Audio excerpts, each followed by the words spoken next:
Hey guys, welcome back to another Weird Wednesday. I'm Asherz, and this week I am joined by Mr. Wild and Mr. Weird themselves. It's Ron and Joe from Wild and Weird, West Virginia. How are you guys? Doing great. Ecstatic. Awesome. I'm super excited to have you guys on here. People, if they, for whatever reason, don't already know who you are, they should, because I was just on your show like 2 weeks ago. And it was a great time. So I'm excited to have this little roundtable discussion with you guys about anything and everything. So I'm, super stoked for it. I guess I'll just kind of get right into it. I'll start with Joe. Joe, how was your weekend? It was relatively uneventful, which for me is always a good thing. I wasn't buried up in my neck in the kitchen to try to feed a few hundred people. And I was able to kind of relax a little bit. Yeah, that weekend. When you have kids, that weekend after Halloween is nice. Oh, yeah. It's kind of your downtime, right? It's like, oh, finally I can kind of breathe for a second. And now it's Christmas. So I get it. Ron, what about you? How was your weekend? I had a great weekend. I actually, threw on the Mothman outfit and went down and hung out at the chili cook-off there in Nitro and represented, made some people happy, apparently, because, everybody apparently wants to meet the Mothman, which is just weird. But, I provide that little bit of joy for their lives. So I was happy to do it. That's exciting. I did see the pictures. That did look a lot of fun. It's always fun. It was a chili cook-off? Was that what you said? Chili cook-off, yeah. I've never been to a chili cook-off, but it's like... Oh, you're missing out. I know, it's on my bucket list. Yeah, I've never been to one. I don't know. Yeah, we need to make that happen. Yeah, I just haven't. Maybe I should just host my own and... there you go. Yeah. Make it happen. I was thinking about that, actually, when I saw the chili cook-off. I was like, I've never been to one of those, and that's my jam right there. Like, that's like my personal heaven is, chili. Anyway, I had a great weekend too. It was also pretty uneventful, sort of, as far as getting out and doing anything. I have been just beside myself, busy getting these new co-hosts set and ready to go and come on this show for all you guys to hear and listen to. So the show is definitely going through a lot of changes. But I'm going to make it as seamless as I possibly can. So I keep teasing you guys about, there's stuff coming. I promise you there is. Just, keep hanging in there, and I will go into a little bit more detail here shortly. But not today. Sorry, it's not going to be today. Maybe next week. We'll see what happens. But I did want to talk about, so there was a decent update in the news this week about, do you guys remember the plane lady? Oh yeah. Oh yeah. The you're not real. Yeah, that lady. So she actually she made an apology video a couple of months back and kind of promised to expand on the apology a little bit more. Well, she sort of did. So she went on a podcast this week called Pardon My Take. I've never heard of it. She was on there for not very long. It was probably a 30-minute segment, and she gets on there and she says what a lot of us suspected was that, they asked her, well, what did you see? What made you say that? She's like, I didn't see anything. And, has continued to maintain that she hasn't seen anything. However, has not told us her perspective of that story of why she said that to begin with. So it's still rooted in a lot of conspiracy. A lot of people are insistent that she is some type of clone from the government, some type of plant. That's right. That's a good one. Yes. And, they're nitpicking, how they do. They see her physically. They're on a video podcast and they're like, oh, that's not the same woman, clearly. Well, clearly she's AI generated. I know that whenever I travel on an airplane, I make sure to dress to the nines all the time. That way, whenever, I'm not in my Adam Sandler-esque attire, people can recognize me. Absolutely. Well, of course. And, you got to look great when you're screaming about reptilians on planes. But, so she did clarify a couple of things, but said that she couldn't go into detail about the event itself because it was under investigation. And I believe it probably is. She did tell a plane full of people that they were going to die. Yeah. That's something you don't do. The Fed is normally like, whoa, yeah. hold up. Yeah. Homeland Security. Yeah. And, you know, from some of the reports from some people that were actually on the plane, they claimed, don't know how true it is because I wasn't there, but they have been claiming that this was a racially charged argument that she had with a passenger. I originally heard that. Yeah, I remember hearing that one as well. Yeah, as the story goes, I guess I'll start from the beginning just in case anybody listening is just now hearing this for the first time. A video emerged on mostly TikTok of a woman screaming about how that motherfucker is not real and how everybody in the plane was going to die, but she was not. She was going to get off the plane. And this brewed a bunch of conspiracies about what she was talking about. I've seen people refer to what she was saying as a reptilian. I've seen people refer to it as a demon. Of course, they love that. Yeah. But reports from people that were on the plane that watched this event happen were saying that she was sitting next to a gentleman who she said stole her AirPods. And when she was confronting him, the gentleman's aunt stepped in and said, listen, I'm an attorney. You need to calm down. You know, what you're doing right now is racially profiling my nephew. And when she walked to the back of the plane and she claimed that that motherfucker is not real, she was talking about the lawyer aunt, saying that she wasn't a real lawyer. So it's taken out of context. So she goes on this podcast and she says that, you know, she admits up front, I didn't see anything. I didn't see anything weird. She said she was having a very embarrassing moment that happened to be caught on camera and taken out of context. She thought that the initial claims of what she had seen was ridiculous. Which is why she eventually did come out and try to explain it a little bit, but would not explain the situation at hand in detail because of the investigation. So, and then apparently people are now soliciting her online for feet pictures. So that was important for her.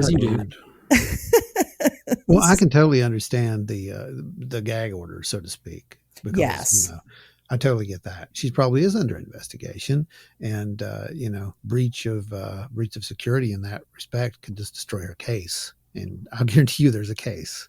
Yeah, I would agree. And I think that it's, you know, of course, eventually a matter of time before it comes out in a little bit further detail once we're able to know something. But you know, guys, I'm sorry. I just can't say I'm in the camp that this is some grand conspiracy. I'm just not buying it. Are you sure it's not demons, Ash? I mean, come on.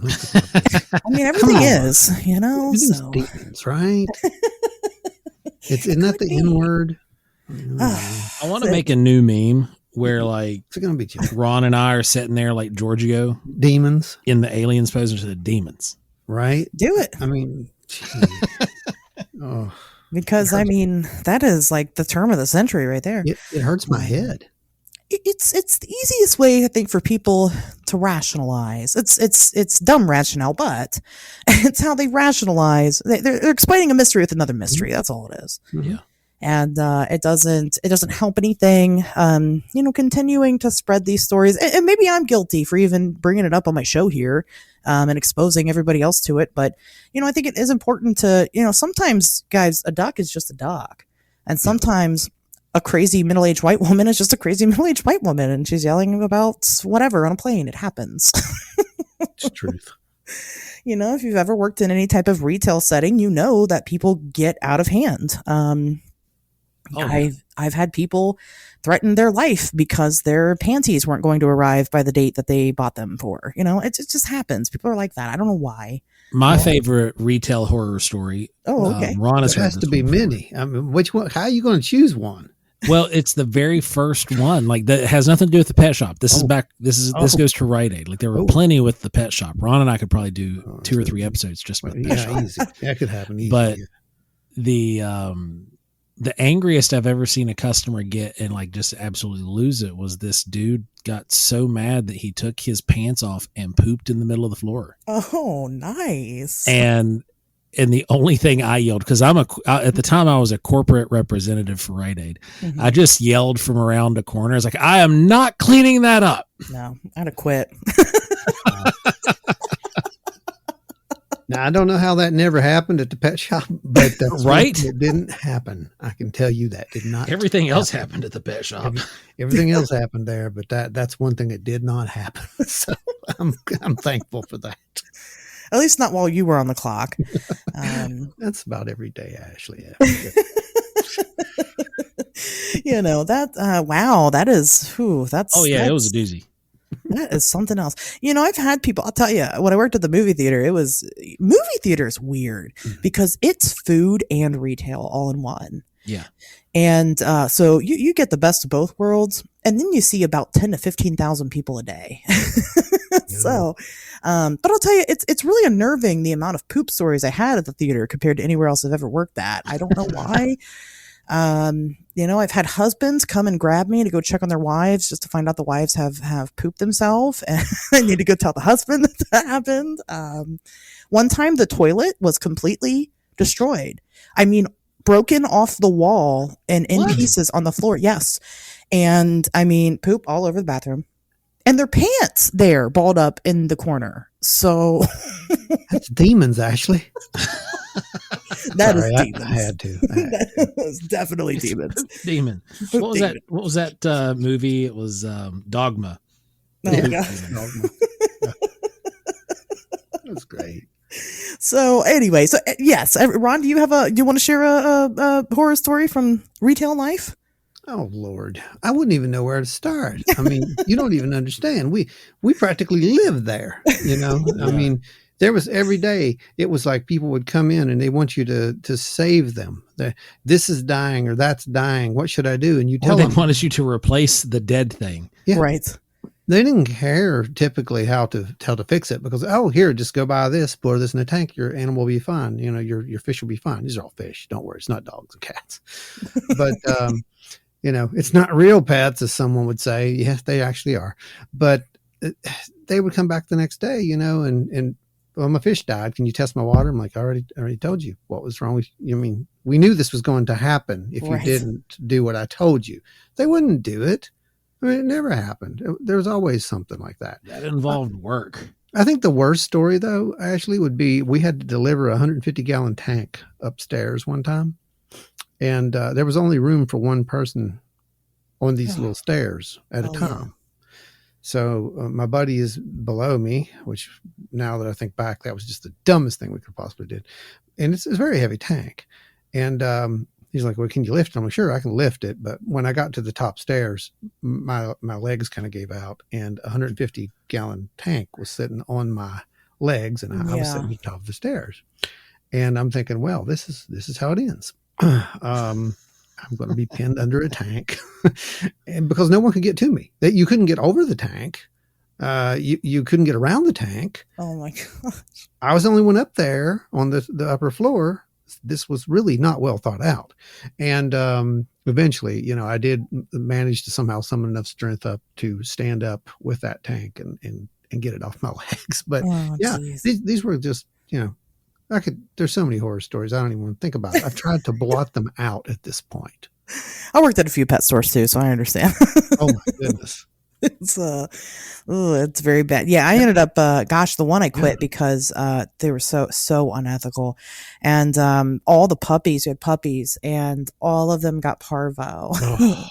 Oh yeah. See, luckily we didn't work in I wouldn't do dogs. A shop that did dogs or cats. We were exotics. And fish. That was one of the threats. If we bring dogs, I'm out. And smart. Yeah, it wasn't, but you know, I don't know, was it? I mean, we ended up with a stupid monkey and a kinkajou, and the kinkajou got out, and I had to catch that thing. I watched that thing bite through someone's thumb one day. Oh, I believe that. Oh yeah, that was bad. I remember that. Was really bad. That was really bad. And don't forget about the gophers that shoot through the wall. Oh my gosh. Yes, that's right. I forgot about those things. What were those things? They were what are those? They were gophers. Are you sure they were gophers? Yeah, they were gophers. I don't remember. They were evil. And they were notorious. Like they're professional diggers. Obviously, you know, they live in subterranean tunnels. And when you try to they were brought in against the suggestions of Ron and I. Like, no, these are a bad idea. We probably shouldn't have these. They were prairie dogs. Prairie dogs. Yeah, that's right. Prairie dogs. Yeah, not gophers. Prairie dogs. Same thing. Slightly smaller than a gopher. It's pretty much the same exact thing. Yeah. They're so just. Yeah. So these things were brought in against the suggestions that we had made. Like, this is probably a bad idea and we shouldn't do this. And, Yeah, the rest is history. They were kept in a glass kind of cage, and basically they got out, chewed through the metal, Do you know that they can and go then straight chewed through through the brick wall Wow. Yeah, the tunnel under. overnight. They And we chewed caught through- them. We did catch them. We did. Oh, yeah. We did get them back. But man, that was Yeah, they chewed through the wall, went under the brick on the back side, and actually dug a hole and was out there, kind of taunting people as they walk by because they were Like like, they "Hey, do. you know that thing you they, were they looking bark for?" at you like. Yeah, it's like Yeah. this is like Caddyshack or something. I mean that's what it reminded you of. I'm like, are you really kidding me right now? Yeah, it was good times. Oh, it was great times. It was great Oh times. man, that's awesome. Yeah, I ended up quitting when they were trying to sell, because I was a fish keeper too, so I understand the fish plight. Oh boy. Yeah, that was a big. I used to breed beta fish, was my thing, and then we would have Ooh. beta shows. Yeah, we'd show them. And that's why I have beta fish tattooed on my body, because That is I did it forever. impressive, Ashley. That's cool. Thank you. They were my favorite of all the things. So I got into freshwater fish, and actually then I started breeding discus, which Yeah, that was fun. I did that for a bit. they're expensive. Yeah. And they just get so mad about everything. They just die all the time. Like if I wore a blue shirt, they'd be pissed off. They'd die about it, You know what my secret was? Never wear And every blue. discus keeper on the planet that is listening right now is going to cringe. Tap water. You did use tap water. Oh, really? Yep. Really? Yep. No. I don't need the temptation because it's too expensive of a habit. Oh, yeah, you're not wrong. Especially now, like you've got all these ones like the Penang eruptions and stuff that were Yeah. new when we were doing it. Yeah. That now there's these new variations of those that just blow them out of the water, and now we have left the majority of the audience in the dust. I know, right? They're like, I didn't come here for fish talk on Wednesday. I know, right? This is not fish talk. On Wednesdays we talk fish. That's but Hey, that's a new one. I understand. But no, they ended up trying to sell at my pet shop a moray eel, and I was like, you can't just sell a moray eel to regular fucking people. Like that's very scary. Yeah, they don't. They do this thing called grow. You're right. Yes, they do. And it was very small, don't get me wrong, it was, and it was very cool, but yeah, they get massive and they'll take your whole hand off. So, Well, I that's, mean, you haven't lived until you had to find a new home for a shark. oh So- gosh. Oh, that's right. Yeah. Yeah, that's a good point. Yeah. So I got out of that business. So I was like, I can't. All the puppies died of parvo now, and now you're selling eels to people. I can't. To get out of it. But then eventually I stopped fish keeping. It was expensive, and I don't know, you get bored eventually, I think. Anyway, I digress. So. You guys kind of talked a little bit about your history here. Is that how you guys met? Was working at a pet shop together? Well, it started with me being a customer, then Yeah. working there. Yeah. Yeah, that's right. He came in as a brat. One of those, Pretty much. I was a kid. Yeah, and he was one of those. Remember those people I told you that doesn't listen to you? Oh, yeah. No, he was all right. He wasn't too bad at all. He actually did what he was told. He ended up having a really good saltwater system and pretty good run at that. And then he introduced me to reptiles. Yep. And Okay. after that, well, that's how Reptiles That Don't Suck was born eventually in the whole grand scheme. Which is our other business. That's what started it all. Yeah. That was in 14, I think. 20. Yeah. The license I think it was 20. was set in like 2012, I think. I don't have a clue. It's Like been that's too when long. I think that's when we got our license. I have no Oh, clue. Okay. So it's I mean, it's been over a We've been decade now. around. We've been around. Yeah. For that. And then what? One of you was like, well, one of the reptiles turned into a human and told me he was going to run for president. And that's how you guys got Well, onto that. You both have a weird Exactly. interest. You pegged it. That's it. We can't talk about how it really happened. No, I'm kidding. No, people would come into the shop and they'd tell all these weird stories. And they usually would tell me those weird stories because, it was around the 2011, 2012 range is when I had gotten back into a little bit of research, been dragged back into it, and I was doing Ghost Watch at the time. And there was a little paranormal group that we did. And I guess Joe just eventually one day heard me talking to these people and was like, hey, you know what? Yeah. And he started telling me some of his stuff. And I'm like, huh? Wait, what? And that's kind of how that part of it began. And people would continually come up and tell us their stuff. And eventually, we were at, I think we went to Mothman one year, and we were looking at some of the stuff people were doing, the art and whatnot. I was like, dude, we can totally do this. Yeah. And so we started taking our stuff out to the reptile shows, the art and whatnot. Well, people started coming up to the table even more and telling us their stories now. And, now we were collecting sighting reports. Yeah. I mean, literally almost overnight. And he looked at me and I said, well, I left this years ago. You know that. He's like, well, looks like you're back. And, yeah, pretty much. That's how it went from there. But, we've been on our own. We've been, I guess, exposed to it and researching it in some fashion for decades before we ever got into actually, the wild and weird thing. That was just will this work? Right. that was a marketing thing. Reptiles That Don't Suck was such a brilliant marketing thing on its own that, it kind of took on a life of its own, didn't it, Joe? I mean, pretty much. It really did, because, when you have a name like Reptiles That Don't Suck, it instantly is provocative. It's a polarizing name. And people hated us when we first showed up. They're like, who are these pricks? Yeah, they did. You want to tell the origin of how the name started? Do you remember? Shortly after that, like, they started realizing that we were legitimate and we were really here and we weren't going anywhere. We weren't a flash in the pan kind of thing. And we weren't jerks. You could actually come over and hang out at our table and we'd sit and shoot the crap with you and talk shop secrets. And, we developed a repertoire with some of the largest breeders in the world, and then got to the point where some of our animals were some of the most sought after animals in the world. That's a true story. Very cool. But her name literally was derived because we had gone to some shows at the time, and some of the reptiles literally, what they were doing on some of them where they were power feeding them. Yeah. And what you would do there is you literally took a baby and you could grow it to an adult in like a year and a half. And then people were selling these as adults, even though they weren't. And half the time, some of those adults weren't even a year and a half old. They were maybe 8 to 10 months old, and they'd been power fed that heavily. Yeah. And then people would try to breed those, and they would go down. And so I remember we were sitting at a table, and I do believe I was having one of Joe's famous margaritas at the time.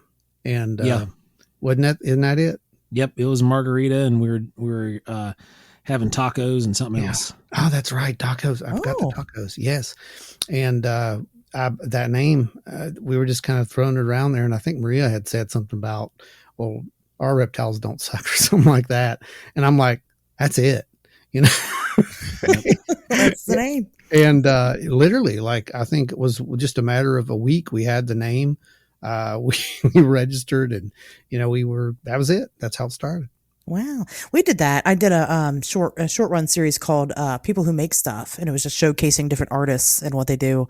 Sometimes it's just that simple, and people loved it. People were like, I love that name. And I'm like, well, it's very easy. Yeah. It just kind of comes to you. It's a huge part of it. It's just like, anything else that you do. And that's what we do. We try to make it something that's it's a hook. It's a memorable thing. Absolutely. It gets in your head. And that's what you want. Same thing we did with Wild and Weird, Yeah, absolutely. I will say, about you guys, I feel like you guys are both of you're a magnet for people to come and tell you your stories. I don't know what it is. I don't know if you literally have invented sighting reporting magnets and you wear them at events, but people just love to come up and tell you guys all their stories. And even compared to not to say that you guys haven't been around the block, but like compared to like the bigger names, they don't even sit with the patience to listen to these people talk about their stories. They sign their book and they're done or whatever. Well, you just said the key word behind all that. And as the patience to sit and listen to the story. Right. Yes, exactly.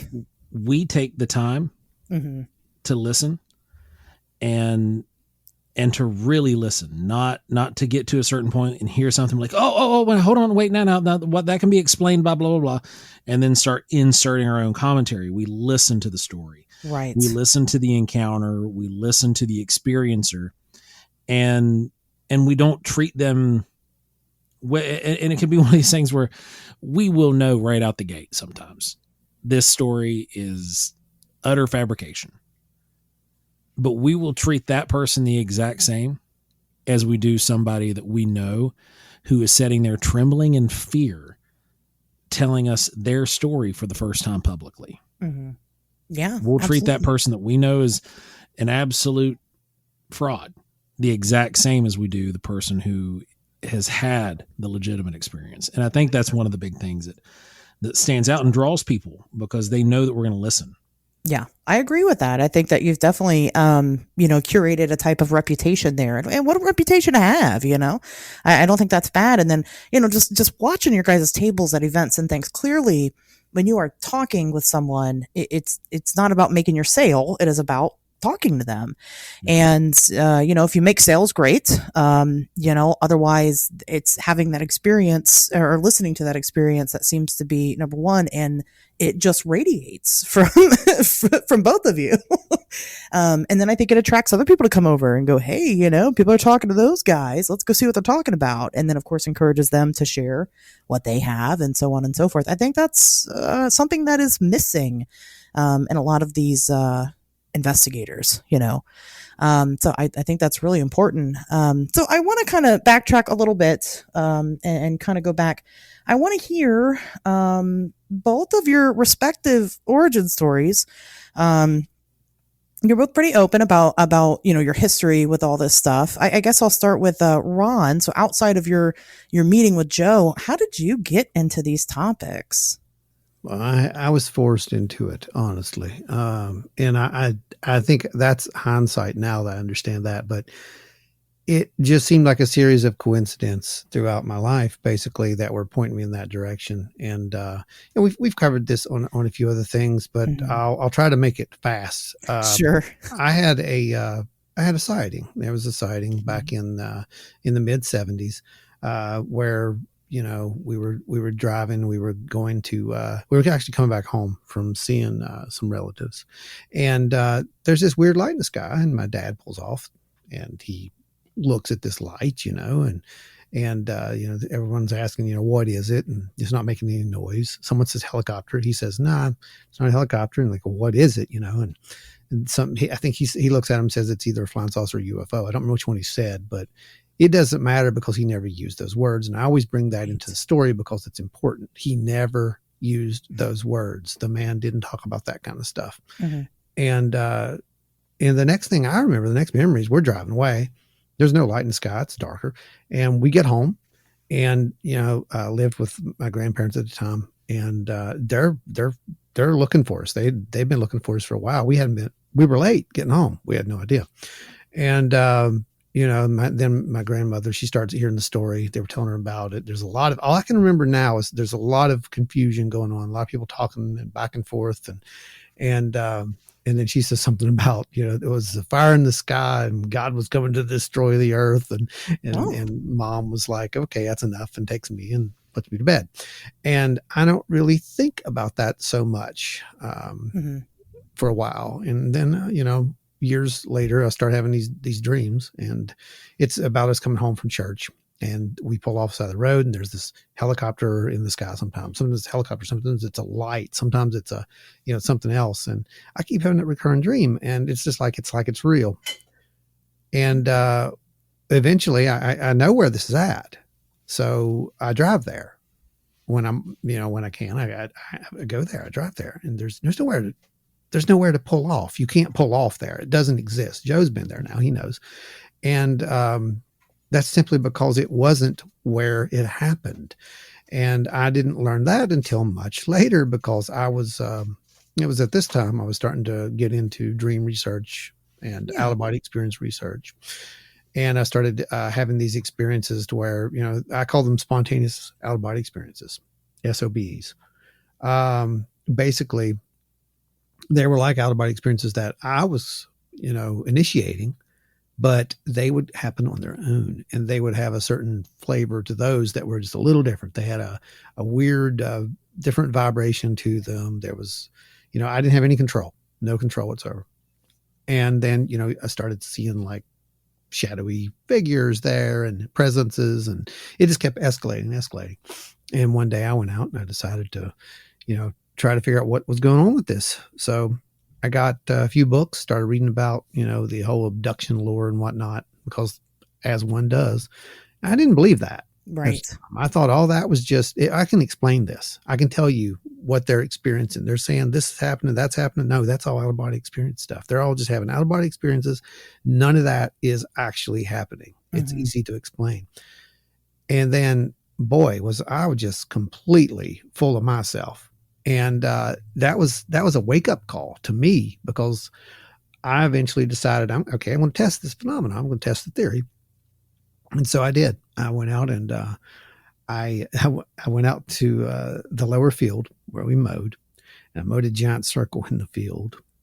And this was at the same time that I was conducting some of those thought projection kind of things. Today you call it CE5s back there, and it was just it's an experimentation. I had the firm belief at this point that whatever this was psychic in nature. That if there was something there, then it could definitely figure out what I'm doing here.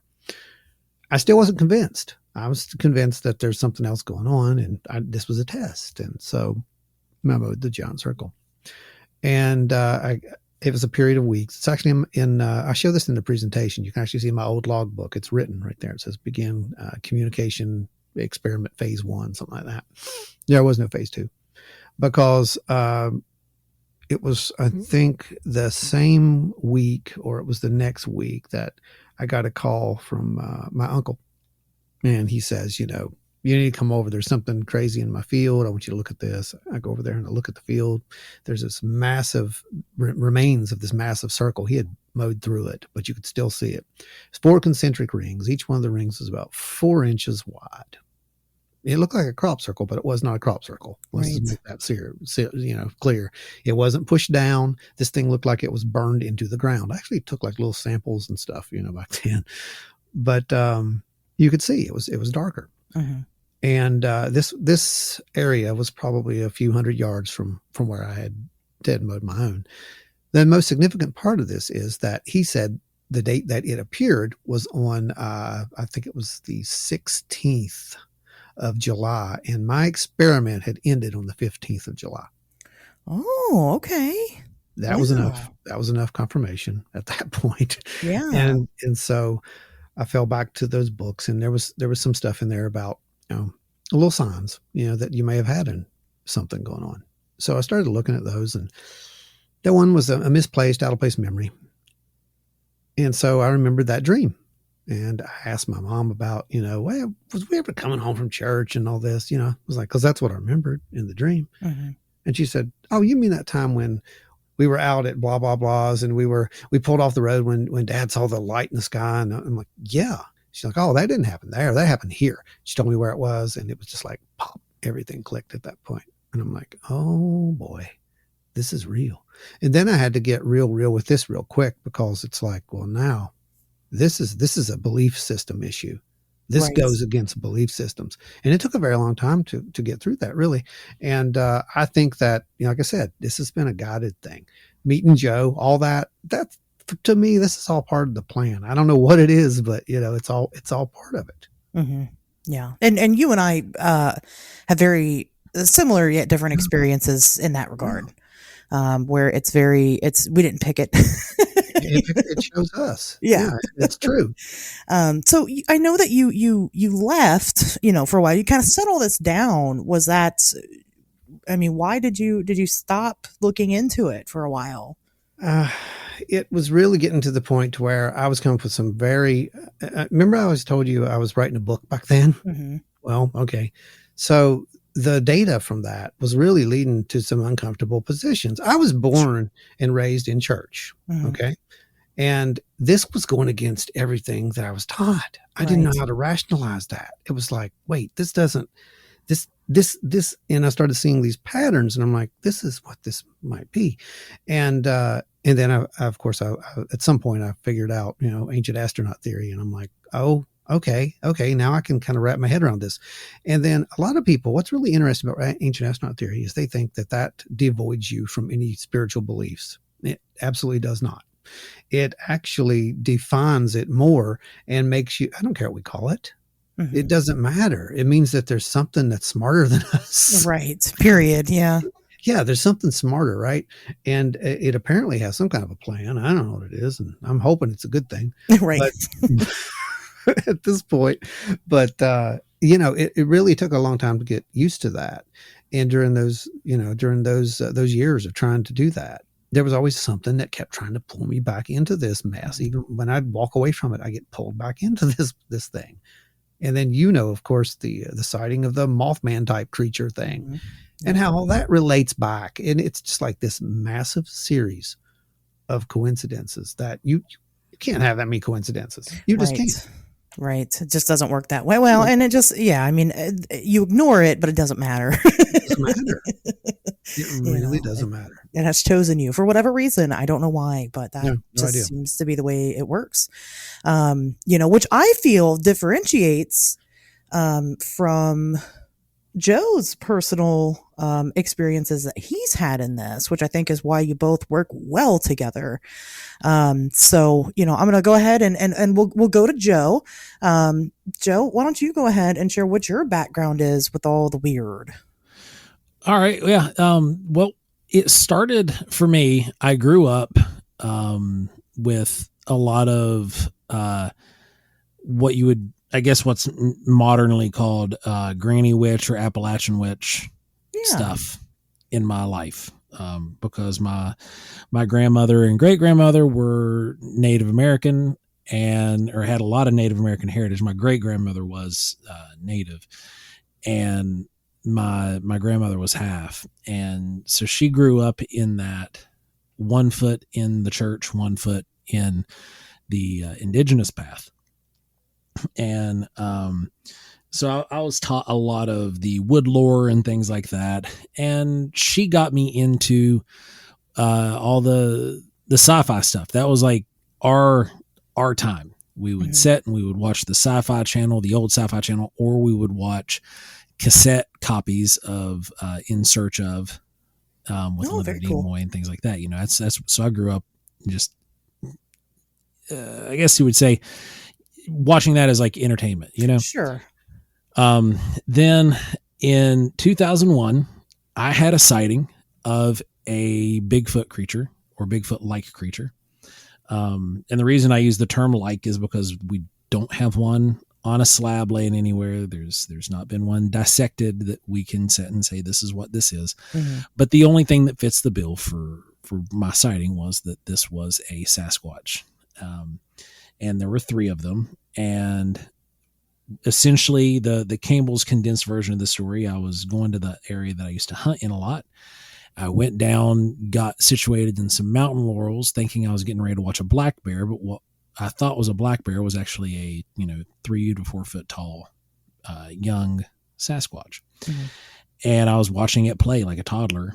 And then there were 2 others that I noticed up closer to the wood line that were doing normal, natural animal stuff, but I'm frozen.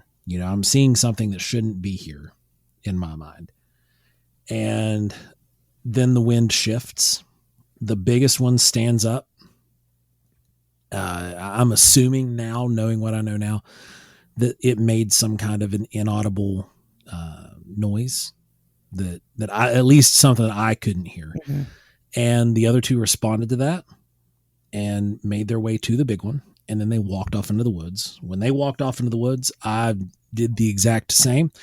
And I went home with my butt cheeks clenched and constantly looking over my shoulder because these things were huge. I mean, when I say huge, I don't mean 12, 14 foot huge, but at max, when I went back and measured the area a year later for what this thing, the biggest one, was close to 7 feet tall.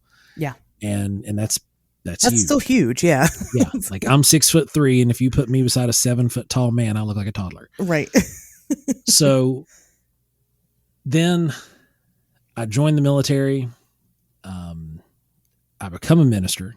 Mm-hmm. I had experience, sighting stuff in the military, like UFO sightings and such. Mm-hmm. And then when I just kind of, I was Air Force. So it was like, okay, there's something weird in the sky. Right. You just kind of, you're told not to report it. They know it's there. Just don't talk about it. That was the thing. And it wasn't like I was out in, the sandbox or anything. It was South America stuff, anywho. Later on went and, like I said, became a minister. I was a minister for the, better part of my adult life, up until, 3 years ago. Oh, wow. Okay. Well, hold on, wait. It'd be now 4 years ago. Sorry. So I was a minister up until 4 years ago. And, then I kind of stepped away. A lot of disagreement with the American church over a lot of stuff and things that I couldn't rationalize with scripture that was being done. And so I stepped away from ministerial leadership for a while. And well, indefinitely, kind of, it had been for a while. I'm still not in it. But I then kind of, got involved with this research thing. Mm-hmm. And over the years, I had actively looked for Bigfoot. I had not talked about it because when you're in the military, the last thing you want to say is, oh, hey, while we're out here, I'm going to go out into the forest. Sure. And, look for Bigfoot. Disappear off base for a little bit, use my time off base, and I'm just going to go in the forest for a little bit. It's not, you don't tell people that because that's how you lose your security clearance. Right. And in the church, you don't stand up in the pulpit and, start talking about Bigfoot because then they're going to laugh you out of the room. Right. So yeah, that is the Campbell's condensed version of how I got into this. Mm-hmm. When we first started, the first year that Wild and Weird was running, I was a youth pastor and worship leader, and they were constantly asking me questions about what we were doing. I thought it was weird, but they accepted it. I mean, yeah, and it is, but they accepted it, and we talked about it. Mm-hmm. And basically, it's like, I'm not going to be telling the kids about this stuff. Like, I'm not up here, talking to your kids about Bigfoot. We're up here talking about Jesus, and they were okay with that because you're allowed to have a life, right? And, or at least in this situation, I was. But now I've kind of stepped away from all that. I'm still very, very much a part of the faith, but I've just stepped away from a lot of it. I'm more of I've used the analogy multiple times that I'm kind of like Obi-Wan Kenobi anymore. I was teaching a lot of the ancient mysticism that's in the Bible. This is stuff that is in the book, that's in everybody's homes, that thinks that a lot of this stuff is hokey. But I was teaching that stuff, and I was asked to teach that stuff, and now having that knowledge of the mystical realm and looking into some of this phenomena that we're looking into, it does give me a different outlook towards some of it. Like we had joked earlier about, the whole demons thing, right? I can tell you if it is demonic or not. Mm-hmm. Yeah, it was part of the job, literally, and 99.9% of it is not. Right. It is fortunately, I mean, yeah, fortunately, yeah, you're exactly right. But looking at some of these things, it's interesting to me where life has led, and I'm enjoying it, and I'm on the path that I can walk. That is where my stance is at this moment. Yeah, absolutely. So, what I was saying, that you guys have a contrast to one another. And, as the listeners just kind of listen to you both share your experiences, both abnormal and relatively normal, I'm sure that they're seeing the contrast here too. So Joe, you're very much, you're actually degreed. I believe you're a naturalist, right? Yeah. I'm a certified master naturalist with the West Virginia DNR. Mm-hmm. And so you are a great go-to resource for what you might find in your local woods. Yeah. That's kind of your Bigfoot deal. included.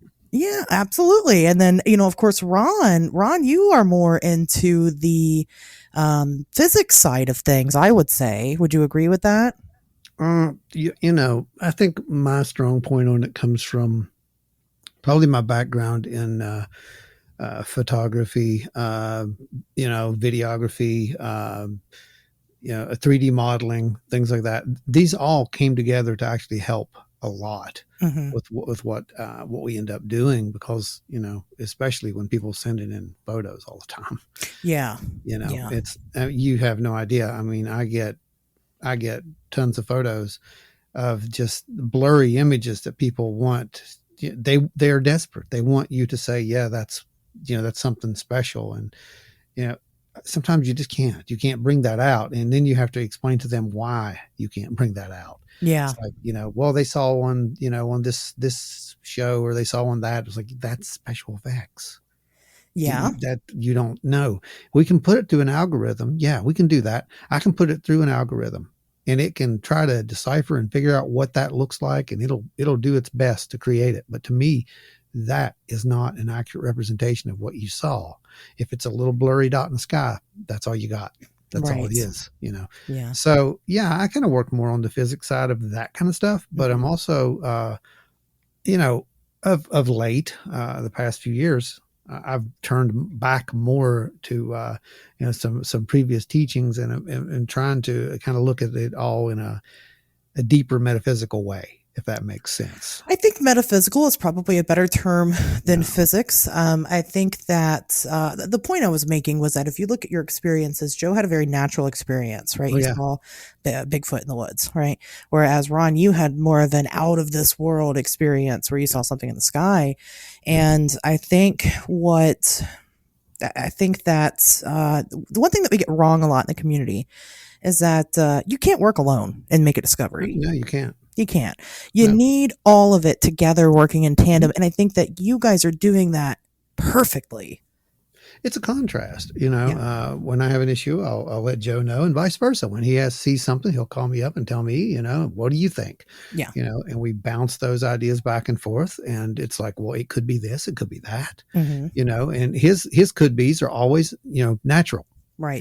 And I know lately he's been kind of drifting every now and again, and he'll say, well, it could be this. And I'm like, I don't want you to say that. I want you to stick with that natural explanation part. Damn it, Joe, you're supposed to be the skeptic. That's what I need to hear right now. Well, is that, you look at things through these different lenses, and the reason now why there's certain things that I'm starting to kind of sway in one direction or another is because of the data. Yeah, the data. It does not lie. We've collected a lot of data that starts to point away from what we consider natural. It might be natural in existence, but we just don't understand it. Right. And so it fits in a little bit of a different paradigm, so to speak. Yeah. And so when you start seeing those kind of results, you've got to, if you're not going to follow the data, you're doing something wrong. Mm-hmm. Now with the Bigfoot stuff, I still tend to lean into a lot of the more natural side. I tend to believe that if there is some of these more paranormal, strange happenings around Bigfoot, that those are what I call more Bigfoot-like. That's something that we are rationalizing as Bigfoot because we don't have another word for it. But we don't know just because is. It's a hairy creature out in the woods that's up on two legs doesn't always mean that it's Bigfoot. Well, Joe, why don't you talk about the difference in your tradition? Part of the reason why I said what I just said is because we did a thorough analyzation of Bigfoot sighting reports, also accompanied lights in the sky, orbs, or other paranormal phenomena. Mm-hmm. And reviewing Stan Gordon's records and comparing those with BFRO records and our own, what I was starting to notice was a pretty large difference in physical description. You know, a lot of these creatures that are observed that are in relation to a UFO or ball of light or have some other kind of like mystical property, they generally don't have the same physical composition. For example, they'll have more sparse hair. It won't be like a full body coat, you know. They'll also have the arms are usually excessively long. You know, we're used to seeing Bigfoot reports, we're used to seeing long arms, you know, below the knee. But some of these reports are like almost near the ankles. And then you also have the glowing eyes and floating and disappearing acts and things of that nature. Those are all not natural behaviors. They're not natural acts. But when you look at those body types, you start noticing similarities that these creatures that are being described in the more paranormal Bigfoot stuff tend to be more gaunt. They have longer arms, oftentimes claws that are excessively long, and they generally have eyes that glow of their own volition. Right. As opposed to the natural reflection. Yeah, the reflective properties of the tepid lucidum. Right. And I have my own theories about that phenomenon. I think that there is a flesh and blood undiscovered species of primate in North America. I do. Yeah. I think that we see a great example of that in, say, the Patterson-Gimlin film, I think is a perfect example of what that looks like. But then I believe that there are things that present themselves as Bigfoot, but aren't actually Bigfoot. We just see it that way because that's how they want us to see it. Right. And that's kind of the way we're leaning in. Like this is almost either if it does look that way, then it looks that way, but it's kind of like the whole not deer phenomena. Right. Yeah. Which is a weird, like it's a hurry quick, turn on the chameleon mechanism. And we got this one wrong. Yeah. They're just, this isn't right. This thing's mouth isn't supposed to, oh God. It reminds me of the Men in Black. I'll be honest with you. Right.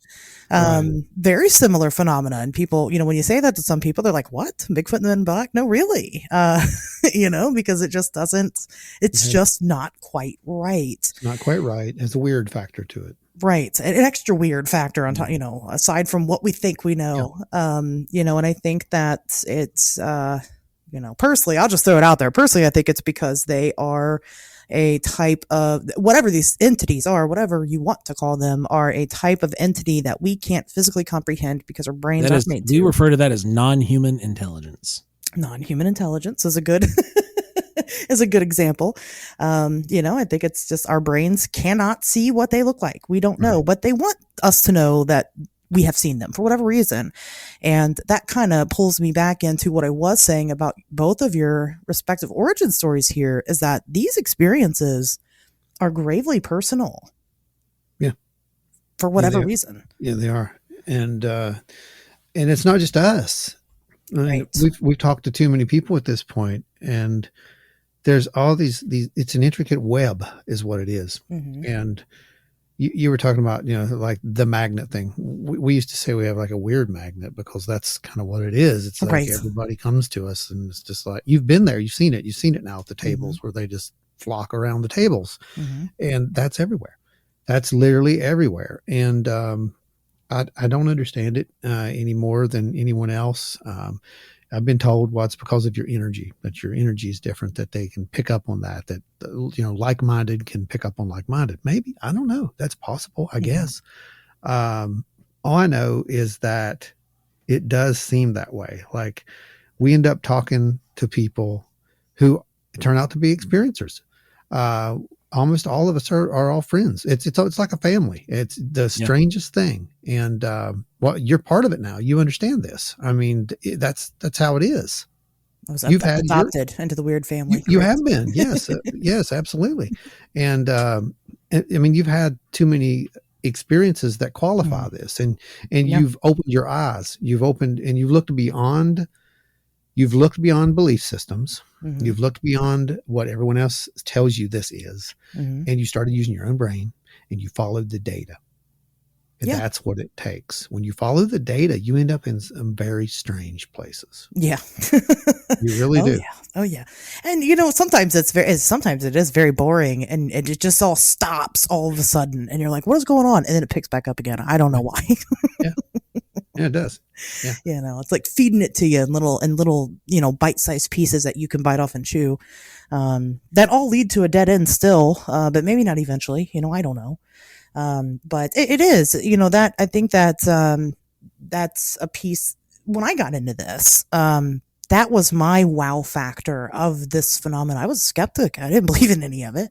Mm-hmm. I didn't believe that I had my Mothman sighting until I had it in 2016. I didn't believe what I had seen until 2021 after I had started researching Mothman encounters because I heard a story that was similar to mine. And, I just was in complete denial until you can't deny it anymore. And that's how this went. Now, you do have people that are already big enthusiasts of this stuff, and they want to believe. So they're going to believe that the balloon that they saw is a UFO. Whatever, that's fine. But there are an overwhelming amount of people that when you sit down and talk to these people and really get to know them and their stories, it's not just their one experience that's significant. It's their entire life story that matters. Mm-hmm. And I think that we should stop ignoring that. So, no, just because something seems out of the wheelhouse doesn't mean you should run from it. right. That's, just because you can't understand someone's story doesn't mean that they're lying. Doesn't mean that, if you can't comprehend it, that's wonderful. That's part of your reality. Mm-hmm. But it doesn't mean that their reality, it's not a threat to your reality. I'll just tell you that. Right. I mean, it's really not, as far as I can tell. So if you don't want to believe, that's wonderful. And I think Joe will even tell you this too. We try to say this at every one of our presentations. We're not here to make you believe. We don't care. We're here to present data. Mm-hmm. And then I'll let Joe finish that little part up right there because he's got his own little saying there. Yeah, because the biggest part about if you just follow the data and you purely examine the data and you allow the data to guide you in whatever direction. And, Ron said earlier, you look beyond belief system. That doesn't mean your religion. That doesn't mean your spirituality. It means your preconceived notions, things that you think are set in stone the way they are. That is your belief system. That could be something that was told to you. It could be taught to you. It could be something you've come up on your own. But ultimately, the data does not care about your belief system. It doesn't care whether you believe the data or not. The data is there, it exists, and that's a problem. And if you can't wrap your mind around the fact that the current data suggests that there is something really freaking weird going on, then you might just want to ignore it altogether. No, that's true. Yeah.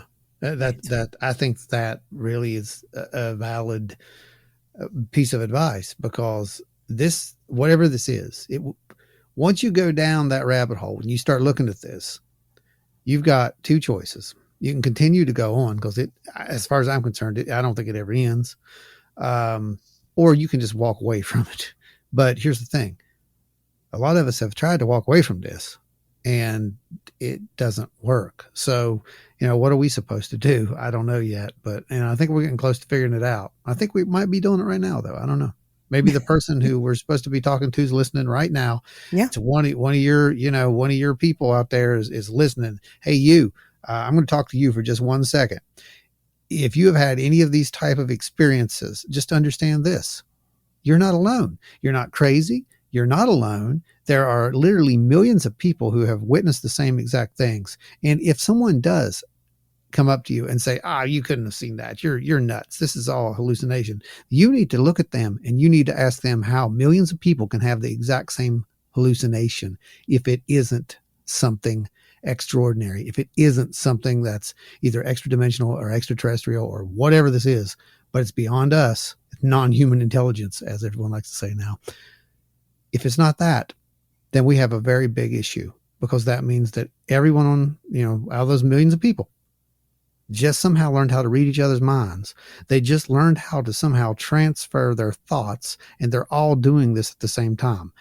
I think non-human intelligence is a whole lot easier to believe in and to process than something like that. I think that's a fair point. And I obviously I agree. So I tell everybody, some people will be like, oh, I had some weird experience. It's not a big deal. Yes, it is. It could be a very huge deal. You need, it could be the missing part. Right. You need to speak out about these things. And there are very safe places and people that you can confide in that aren't going to go, yeah, that's not a big deal.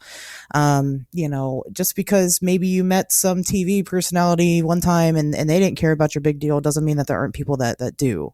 But just to give you guys kind of a scope, I'm going to take it a step further and tell you guys why Ron and Joe are so special. Because if you have because we wear helmets and lick windows. Joe does that every night here. His wife complains a lot. The kids are like, is that okay? No. The answer is no. Yeah. No. Yeah, the answer is no. No, the thing that sets them apart that I find so unique about the way that they present this information, if you have not had the chance to go to one of their talks, I cannot encourage you enough to do so. You guys actually, when you give a presentation, you make it interactive to the way that you let the audience fact check you while you're presenting. Yeah, we do that. Joe and me come from the other part of our life. We were performers in the day. We've both been on stage. I played in a band for probably 20 some years, and Joe's been in a band as well. And we are, we're those people. We're the people who was like, well, you got to go out there and give them the best show. Right. And that has always followed us in everything we did with Reptiles That Don't Suck. It was a show. We'd have lights, we would have, all this stuff, and we would always present the data. That's the important thing. Even back then, we were teaching people animal husbandry techniques. It's not changed. Yeah, because we would tell them, like, look, we don't care if you do this or not, but we know it works. Right. Yeah. You want to feed them. And if you don't do this, you're just going to kill your stuff. And I don't care if you kill your stuff, because you're just going to come back and buy more. But yeah. But here's how to not kill your stuff. But here's how not to kill your stuff, and how not to suck. And for real. So we took that back with us when we went out to do this kind of stuff. That's show mentality. And I know we got some guy had said something about as a comment on one of our YouTubes, and when they put the negative comments up, they always take them down. I always leave them there because I want people to see it. I want them to see our response, because we respond. We always respond. And one of them had said something like, you better be careful how you say the show, or something like that. I'm like, well, no, I'm not going to be careful how I say the show, because that's what draws people in. Right. If we can draw the more of you guys in here and get you to stand at this table or watch that screen or watch this data, I don't care what drew you here, you're here, and it's going to hit the right person. And I think that's what we're trying to do. We're just trying to get out there and kind of get these people to see this. I don't really care if they see us. I want them to see that data. Yeah. Well, and you bring it. And, that was kind of my point. I think, so typically when I go to these things, I can't go and watch everybody's presentation because I'm busy. I want to, but I can't always. So I will pop in and out. I'm sure you'll see my red head popping in and out different events. But the first time I was able to finally, and it took a while for me to finally pop into one of your guys' talks, and I had seen that you had these QR codes and these links and things for people to go and look at right then and there. I've never seen anything like that before. That's genius. That was an original concept. Yep. Nobody had seen that before. Well, that was something when we rolled out, we're like, they're not going to know what to think. Yeah. We say, go ahead, go check it. Right. Here's the data. I wanted to do that because we had always put up little links and stuff, right? But no one's going to do that. You know this as well as I do. They're not going to do it. But if I can put a QR code up there, as that's like 2 or 3 foot across, and I can say you need to go fact check that right now while we're here. Well, they do. They do. They pull off their phones and they do. And it's better than that. They keep it open. They can go do that research on their own. And they've just went down the rabbit hole. And maybe we just created another good researcher who's going to get out there and, collectively share this stuff. And that's the goal, man. The goal is to get these people to share this stuff, and not to be so, I don't know. You've been there. You've seen our table. Yeah. It's a fun table, right? Oh, yeah. I mean, it's a party. Yeah, it's a party. Our table's the party table. Yes, it always has been. It always has been, and it always will be. It's the place you come to just, you can talk the crap there, you can buy some stuff there, or you can come and just, thumb your nose at us as you walk by, and be prepared if you do that. I'm just going to tell you, it's probably not going to end the way you think it's going to. Joe will probably tackle you and give you a nuggie or some weird stuff. And come lick your windows. Right. And lick your windows. Oh, yes. But yeah, that's how it is, though. It is a party atmosphere. It always has been, and it always will be. We're very proud of that because there's too many who just think they've got it. They've got it, and you can go to the table, and you know who I'm talking about when you're there. They stand there with their arms crossed. They are almost unapproachable. That's not us. If my arms are crossed, it's because, I've probably been lifting something all day, but I'm still going to listen to you. I'm still going to talk to you, and here's a great example. We're having CryptoCon here in just a couple of weeks, right? Yep. And 2 weeks out. Yeah. And we always have people who join us at the dinner table on the first day there, or the last day, or whatever it is. I don't know what day it is. Saturday, right? Saturday night, whatever Saturday night is. And, feel free to plug away. I mean, my gosh. Well, we've had people who will come over and sit at that table. Yeah. And they understand then it is literally a party. Yeah. Yeah. Well, I think the first time we invited somebody random to the dinner table, it was one of those things like, I'm sitting there, Ron and them were talking, and I'm like, I'm starving. I'm like, hey, we're going over here for dinner. You coming? Yep. And then they were like, are you for real? We can go to dinner? Yeah, come on. I'm starving. Let's go. Did they go with you? Oh, yeah, they went. That's awesome. Good for them for going out to dinner with strangers. Yeah. It was awesome. No, you guys are you do have a very close-knit relationship with your people, whatever you want to call them, your fans turn friends. Oh, the wild and weirdos and weirdettes. That's who they are.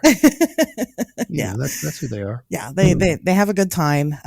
You guys do. I like that you do the show, right? The regular show. And then you guys have this live that you do on YouTube, and then it's more fun and free and relaxed. And the live show's a trip. It gets off the rails. It's fun.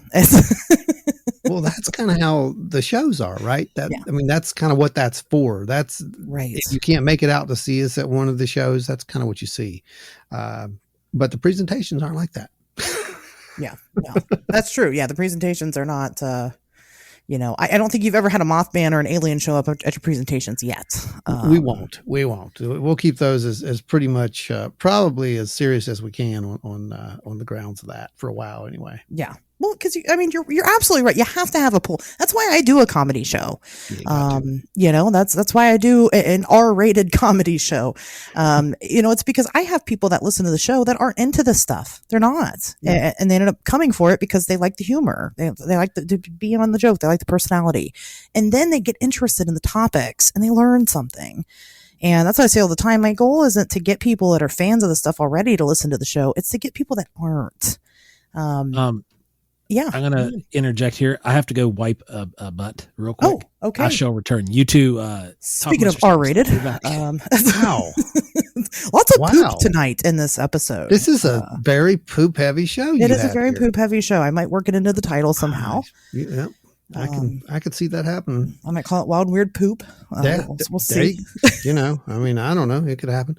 But, yeah, I mean, I think you're spot on with your analysis of the whole thing, though. But I think the key really is just a balance, right? Yes. Mm-hmm. People need to have humor.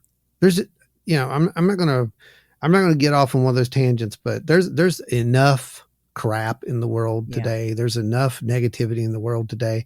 If you can just give somebody a couple of hours or a couple minutes of just having a good time, that's really all you need to do. And you'd be surprised. That really does help a lot of people. Mm-hmm. They'll remember it forever. That's they will. People bond one of two ways, mostly either through sharing pain together or through sharing laughter together. And you can pick and choose how you want to go about bonding with your people. And we have a lot of spooky, scary, horrifying tales of the weird. I don't need any more of that personally. I'm done with that. Not that there are people that don't do it well. Maybe you're a listener. Maybe you like to listen to both of those things. That's fine. I just prefer to also be the party and the party table. So, well, I think that you have to be okay with, to laugh at yourself too. Right. I think that's important. And a lot of people don't. Mm-hmm.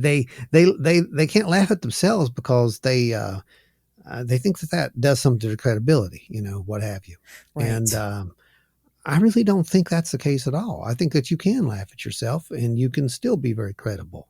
Yeah. And it's a big surprise to people. It really is a big surprise to people because literally when they go to one of those shows, and they go to see one of our presentations, it's almost like in the flash off the wall. This is not what you expected to see. And it's not what they expected to see. They don't have a clue. And like you said, they start seeing the QRs and go check the facts. And it's a whole different world. Yeah. But and somehow we balance that with having fun, and it's magical. That's all I can tell you. It's magical. It really is. It's a perfect mix. I think Joe brings a really good mix into it. And his past, like you said, again, I can see the patterns where all that just comes together, Mm-hmm. So it's impressive. It really is. And I couldn't have written a better story. Let's just put it that way. Well, and for experiences that are very personal, it's time for us to also be very personal.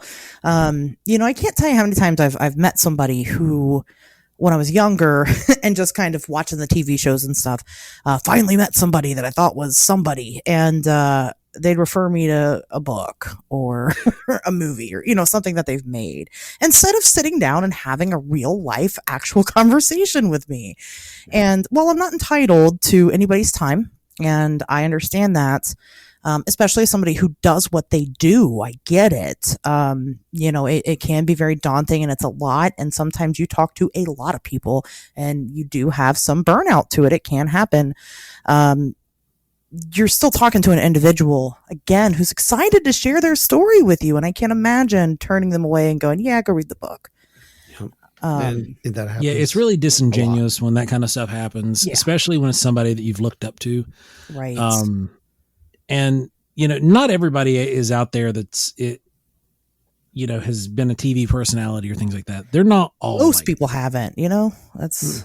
But there are quite a few. There are. Yes. There's more than there should be. Yes, there is. And, sometimes that's just the way it is. And, Tobias Whalen compares it to, professional wrestling a lot. He'll say that's accurate. Yeah. There's professional wrestling and then there's Olympic wrestling, right? There's clearly a difference. And he's not wrong. But for the most part, I would say that the community is very welcoming and does have a lot of people that have genuine interest in this stuff. And I think that, you guys are definitely a good embodiment of that. You do it well. I don't think that you're going to change how you do things anytime soon.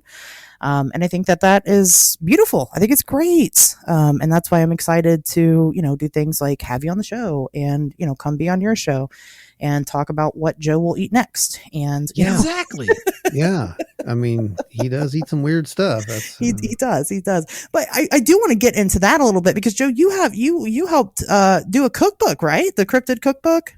Yeah, Ron also did all the artwork for that. Did he? Okay, I wasn't sure. I have it, but I didn't pull it out. So. Yeah, Ron did all the artwork for that one. I think I put in 15 recipes. Yeah. I don't know how many of those actually made it in.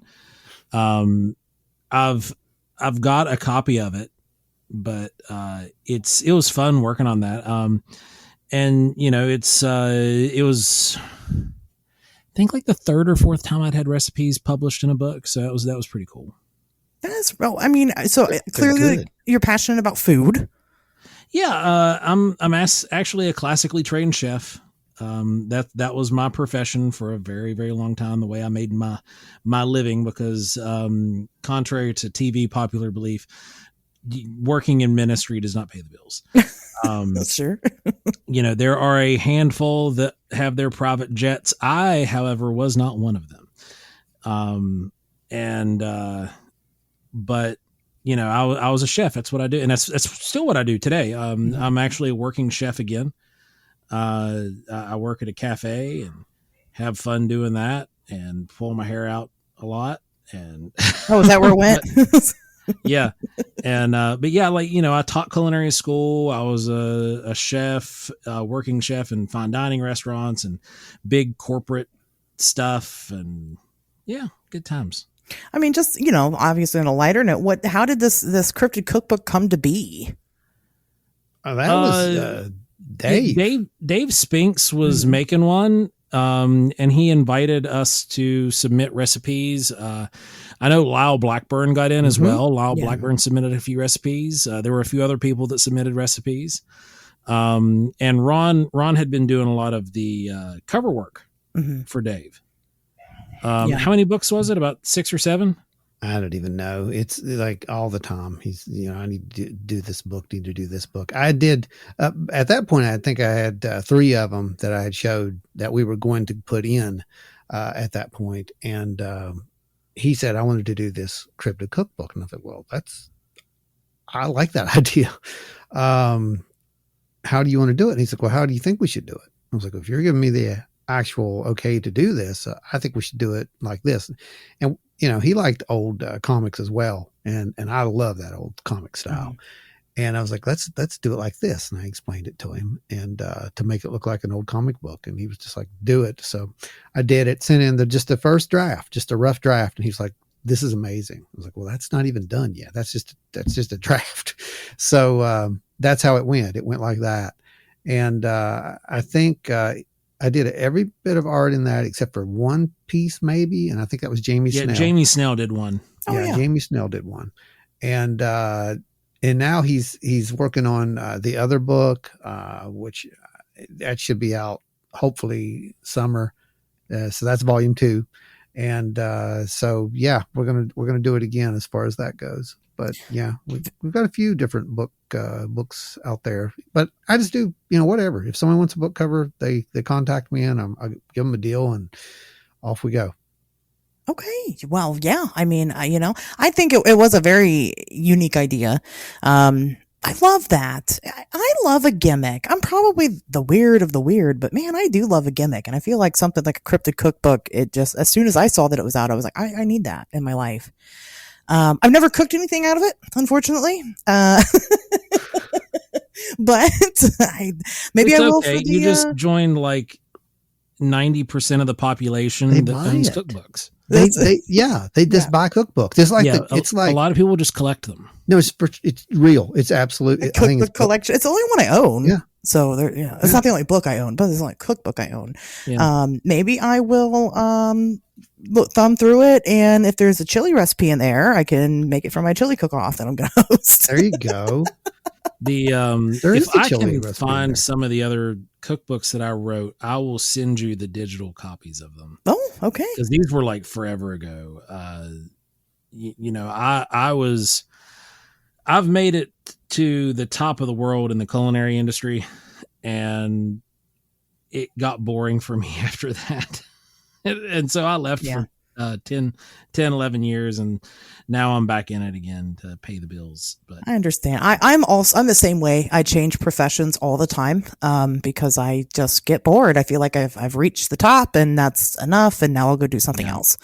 And then I'll, carry whatever skill set, with me that I need. So what are you guys doing nowadays? What are you working on now? What are you planning for the future? What's in the future for Wild and Weird West Virginia?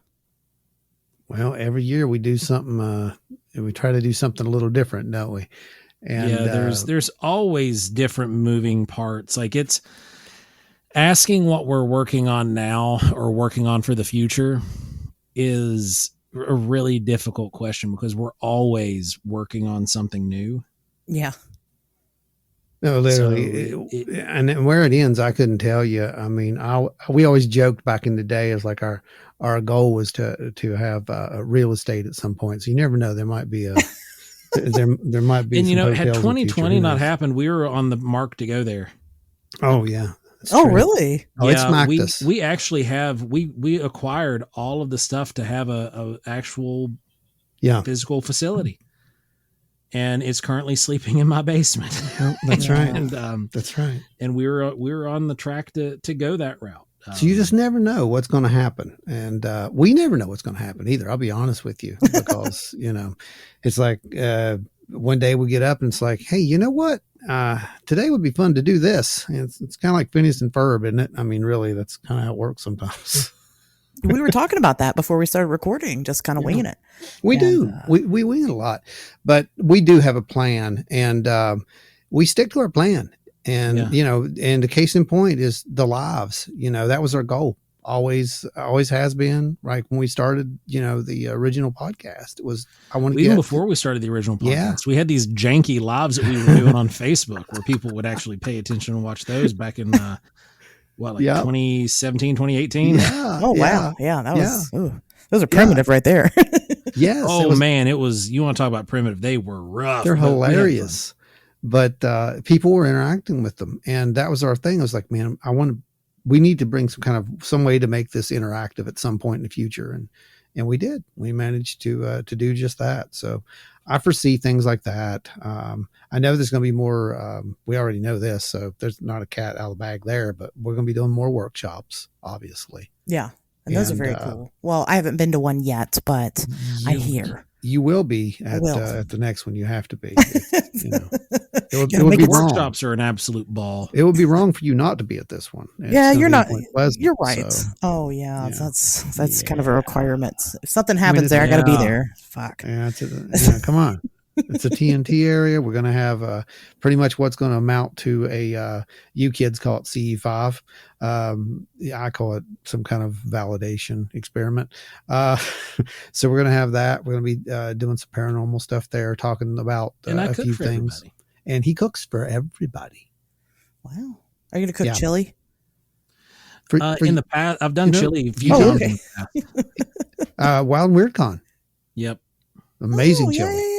Yeah, you guys are doing, gosh, we haven't even talked about you doing events. That's been a whole, Yeah, it's always something. We're multifaceted. Yeah, you guys do a lot of things.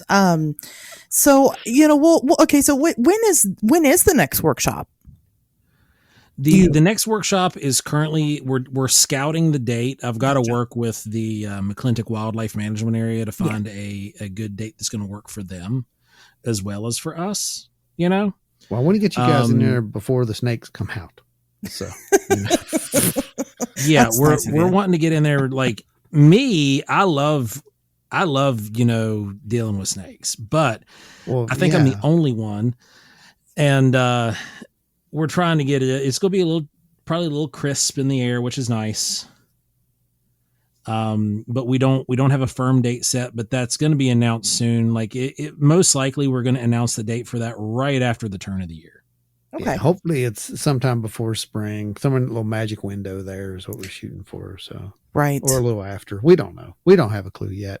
It's whatever they can give us is what we're going to take. 2024. That's 2024. Spring 2024. Early spring 2024 is when we're going for. And of course there will be. But then we're also going to be having more Bigfoot workshops. Yes. Gotcha. Okay. That will be probably late spring to early summer. Yes. And then probably another one in the fall. Yeah, there will be more workshops next season. I can foresee that. So at least 3 is what you're planning on so far. At least 3. Yeah, okay. At least 3. Cool. And then let's shift it for a second. Aside from that, you guys do 3 conventions a year? We trimmed back. We're doing Wild and Weird Con. We didn't get to do Wild and Weird Con this year. We had a lot of logistical errors take place with the city trying to get some of that stuff situated and done, and boring adult stuff. It was a pain. We'll see how that works out this time. Yep. We're going to see how it works. We've also got Logan County, West Virginia, and West Virginia State Parks who are working with us on some stuff. So are you doing the Flatwoods Monster Festival again? Well, that was Dave's festival. I didn't realize we headed it up. Well, we had it up with him. He contacted us. We basically put the boots to the ground with it. And he wanted to basically have this thing, and we had talked about it years before, and basically Andrew and he's done with it pretty much. Mm-hmm. So he had contacted Dave, and Dave contacted us because he knew that we had already been talking about this for a while. Because Andrew at one point had even offered it to us, and we were like, yeah, we'd be interested. We'll do it. And then nothing. There was it just evolved into what it did. Mm-hmm. Yeah. So he wanted to bring us in, and was like, okay, well, we'll do it. And so that's how that came about. I do not know when any logistics on that at this point, what's going to happen with that next year at all.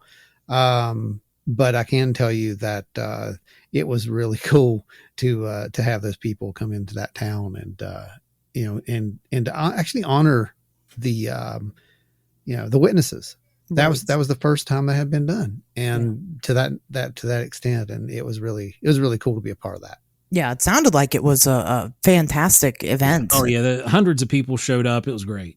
It was awesome. A magical day is what it was. And I use that term over and over, but it was truly a magical day. So you would do it again? Theoretically. No, I've already said that I will in some way, shape, or form be a part of that, whether it means doing the art or whatnot, but I'll be involved in some way on that. I just don't know how yet at this point. I know we can't get behind it like we did last time because of budgets. It's just a simple budget thing as far as that goes. Right. We've got to be able to fund Wild and Weird Con. Mm-hmm. It's got to happen. There are people who have actually stopped us and asked us, and when you get to the point where they're asking you about your own stuff, you're like, well, right. I guess they paid attention. They really like it. They really want it. And from a logistical standpoint, like I have to put all my focus towards the Wild and Weird Con and the workshops and such, because Flatwoods was a huge daunting task. It's not easy to run these let's touch on that for just a second. Absolutely. Yeah. It's not easy to run a festival, and a lot of people who start them learn this real quick. Mm-hmm. Not only do you have this, the moving parts, you got to go and, make this with the city or where you're going to have it. You got to do this and do that. You got to get the permits. You got to get the insurance. That stuff's expensive. You've also got to get a hold of your vendors, right? Yep. And what they don't tell you is your vendors are constantly contacting you, especially new ones. Your old, veterans, they're cool. They're fine. They've done it a million times, but those new vendors. But new vendors will wear you out. Oh man. And man, oh man, if I did not spend between hours and the venue and contacting other people about business matters for the event, you're talking literally 300 or 400 hours total. It's hours out of your day. Yeah. And that's what people don't get. If you don't have time for that, you can't do it. And if you're trying to do multiple events, you're not going to do that without an office or, somebody taking phone calls, secretaries. We don't have that. It's just me and Joe. Yeah.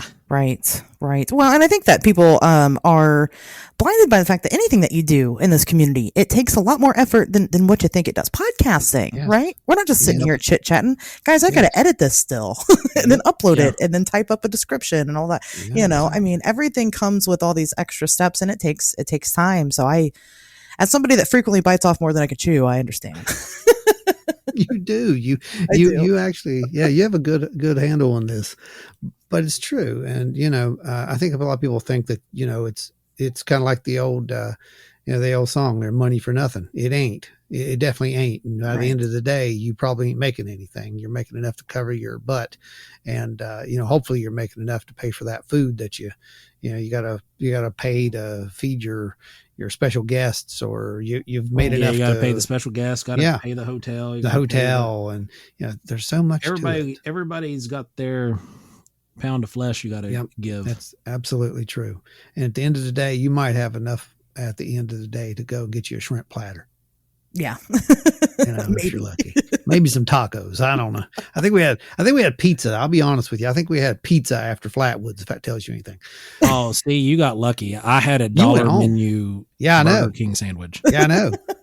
Well, me and Maria, we were left there and was like, you know what? I'm hungry and I don't want to cook tonight. So let's get something. So we went down to the local pizza thing there and got a pizza. So that was how I ended that. Yeah. But yeah, so that's my word of advice to people is like, if you want to do it, wonderful, do it.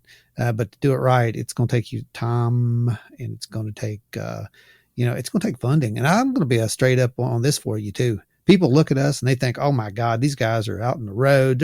They're making so much. We ain't making squat. I want to make that real clear right now. And if you don't believe that, I'm pretty sure there's tax records can be pulled up. They're public. Yeah. You can look at that. But, and yeah, we pay those too. Yeah. And because it's a real business, we're LLC. Yeah, we're an LLC. We do everything by the book. Yep. And 100%. I got to sit and do taxes every quarter. Exactly. 100%. So it's a real legitimate. I can tell you, we it's ain't rich. It's a real legitimate business. And literally everything that we make, we turn right around and we put it back into a show. Right. Because venues ain't cheap. Yeah. So, and this podcast ain't cheap. No, none of it is. Oh, and that's why I say, if I do make any money at all, if I make any profit, it goes not just back into the show, but it goes back into supporting the other people in my community. Cause I know it's true. I just, then I go and buy, all the stuff. I can't help myself. But yeah, no, that's what I tell people all the time. I'm like, please buy stuff for my table because I just had to pay for the hotel room for the weekend and all the food to get there and all the gas and Yep.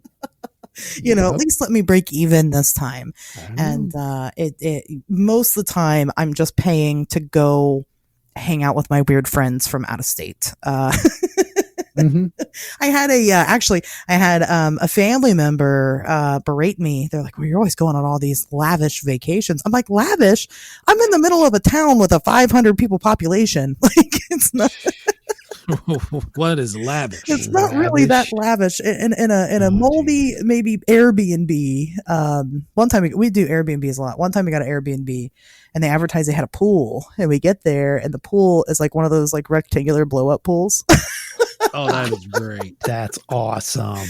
But it was like $50 a night, so you really can't complain. And then it split that between the four of us, That is absolutely fantastic. It was in Parkersburg.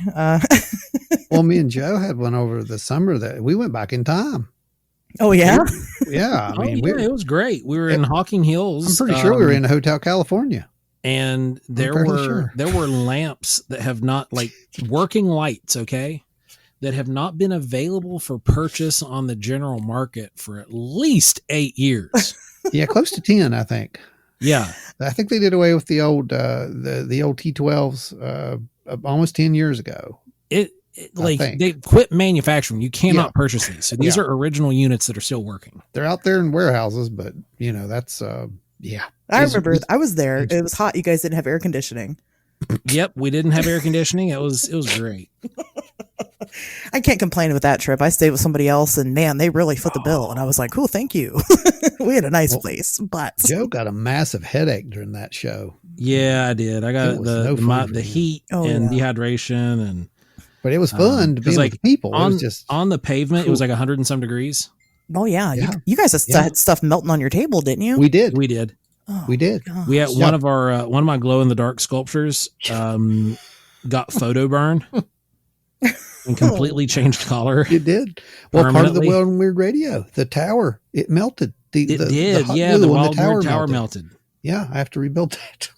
So we had a potential, I'm not going to say necessarily Bigfoot encounter, but we did have something interesting happen. So we stayed at like a nice cabin, and it was about 20 minutes away from the festival.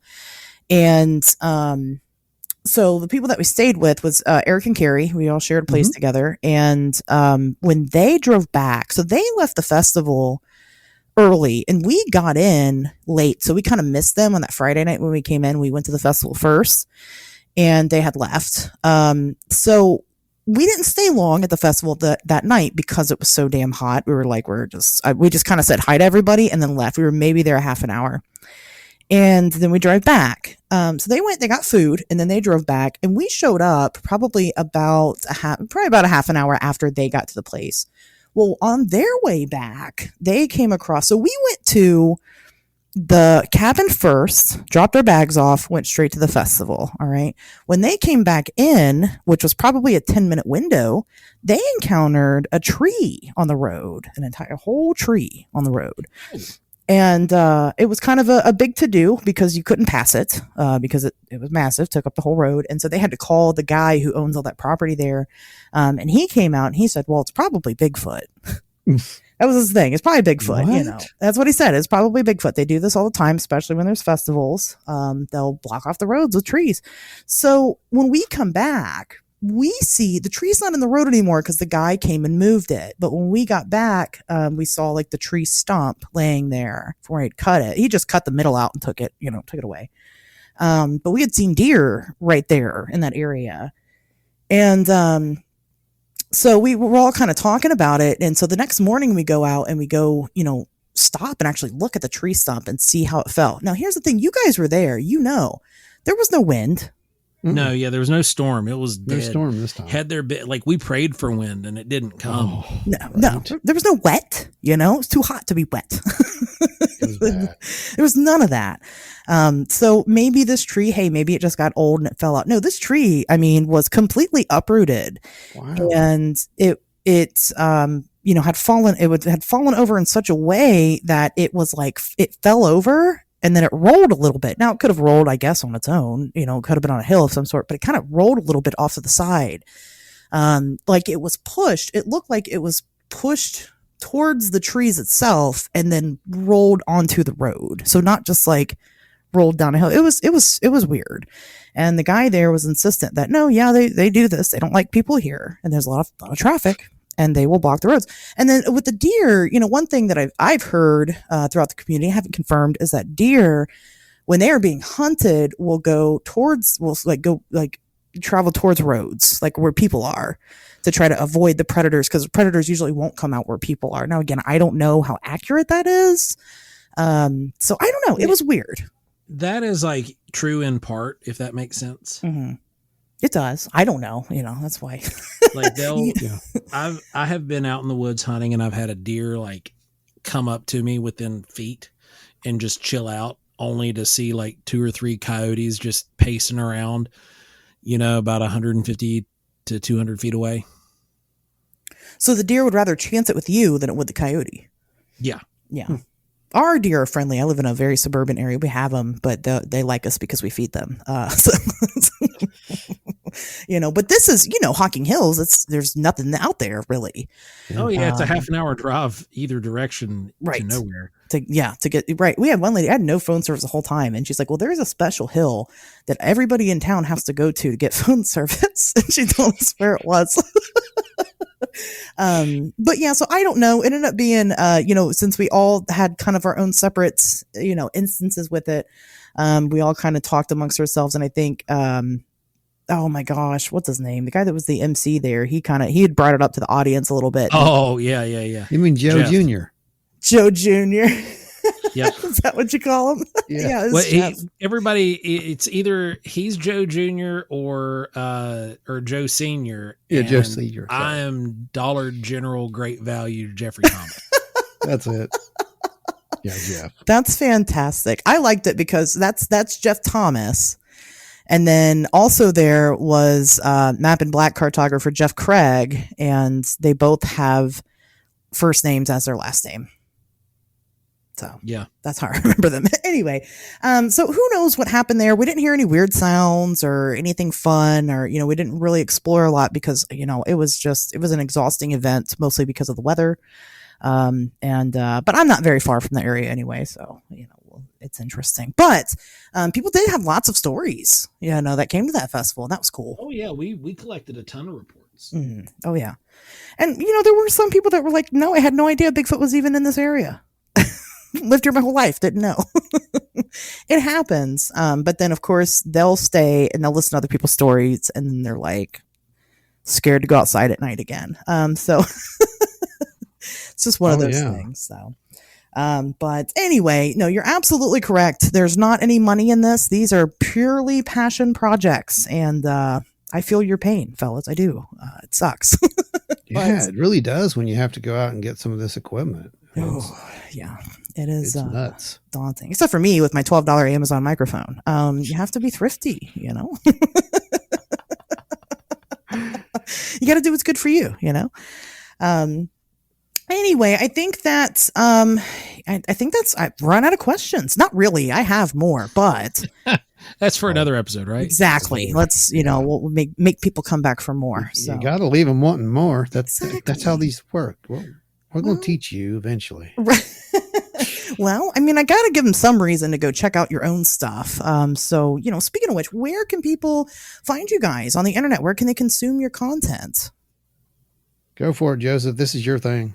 Well, you can find us over on YouTube at Wild and Weird WV. We've got all of our podcast episode videos get uploaded there, as well as some shorts, and our investigation videos are all held there. If you, for whatever reason, can't find us on YouTube, you can go to wildandweirdwv.com. Click any of those links there. You'll see tons of different stuff. You can buy merchandise. You can find links to our YouTube. You can find sources to connect you straight to our audio podcast. But first, and the biggest thing is, since on Wednesdays we talk weird, on Thursdays we're Wild and Weird live.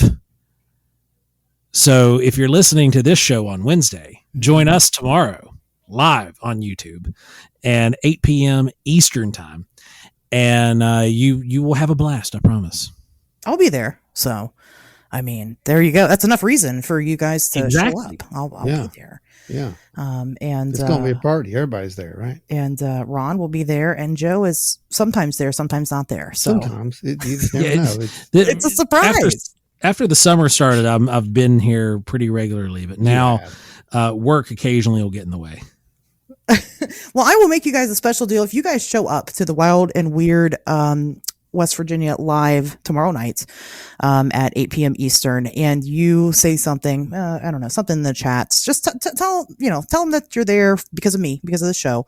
I can guarantee. Tell them you love Star Jelly. Yeah. Come to the show and just say, "Hey, we love Star Jelly." That's all you got to say. Type in the chat, "We love Star Jelly," and you will get a special surprise from the Wild and Weird guys themselves. I promise. Bingo. Yeah. I promise. You're not going to be disappointed. So go check that out. I will be there. And that being said, guys, we'll see you back here next Wednesday and tomorrow night at Wild and Weird West Virginia on YouTube.